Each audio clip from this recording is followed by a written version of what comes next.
Firman Tuhan berkata, tetapi Roh dengan tegas mengatakan bahwa di waktu-waktu kemudian ada orang yang akan murtad lalu mengikuti roh-roh penyesat dan ajaran setan-setan. 1 Timotius 4 ayat 1. Di masa-masa sekarang ini, banyak sekali bermunculan ajaran-ajaran sesat yang dibungkus begitu rapi, sampai-sampai banyak orang yang tidak tahu kalau mereka sedang diperdayai. Yang jelas ajaran sesat adalah ajaran yang berlawanan dengan firman Tuhan dan tidak sesuai dengan Injil. Ajaran sesat ini dikerjakan oleh orang-orang yang berada di bawah kendali roh-roh penyesat atau iblis.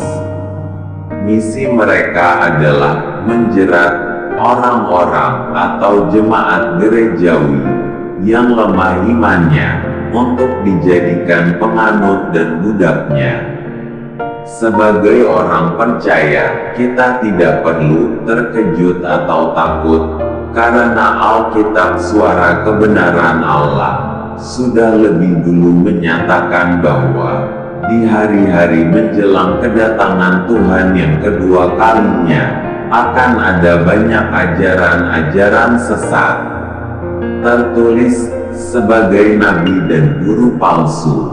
Mereka adalah serigala yang buas. Baca Matius 7 ayat 15-16.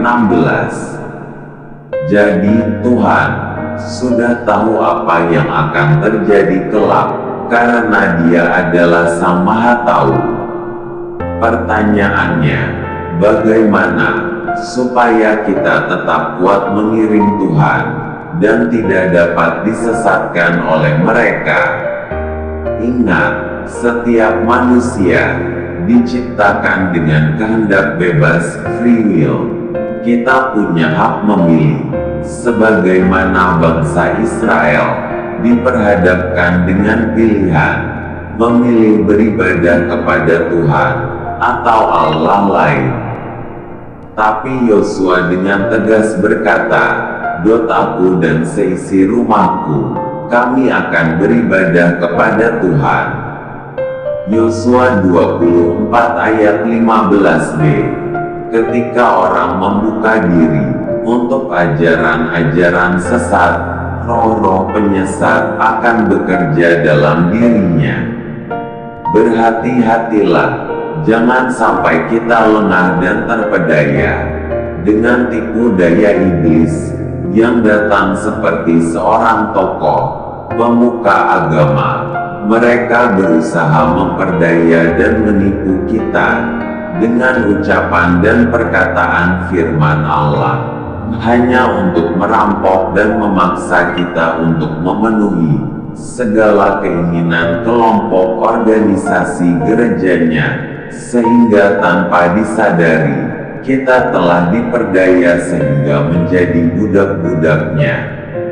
Mereka seringkali menggunakan kata firman dengan tujuan menipu kita. Jauhilah tahayul dan dongeng nenek-nenek tua. Latihlah dirimu beribadah. Ayat 7. Kita harus meningkatkan iman percaya kita dengan sungguh beribadah hanya kepada Kristus Yesus Tuhan, bukan kepada organisasi gerejawi yang bertopeng di balik agama dan pelayanan seremonial belaka. Semua sudah ditentukan dengan pengaturan dan peraturan manusia yang tidak berdasar pada suara kebenaran Allah. Kelompok ini tidak akan bisa dikenal dengan mudah, karena mereka adalah manusia jelmaan iblis, setan, jin. Kebiasaan mereka aktif di setiap kegiatan perayaan kalender dan hari-hari besar maupun kecil, suka berkumpul di tempat-tempat ibadat, di lapangan dan gedung gereja. Ketentuan dan peraturan ini sudah diatur sedemikian rupa melalui jadwal pelayanan gerejawi. Semua ini dilakukan mereka seolah-olah adalah perkataan, perintah Tuhan, akan tetapi sesungguhnya ajaran mereka palsu. Bagaimana seharusnya kita mengerti dan memahami untuk mengenal pelayanan mereka, apabila kita tidak melatih telinga, mata rohani, untuk semakin peka terhadap ajaran-ajaran yang sehat. Semakin banyak kita belajar dan merenungkan firman Tuhan, panca indera kita pun akan semakin terlatih untuk membedakan yang baik daripada yang jahat.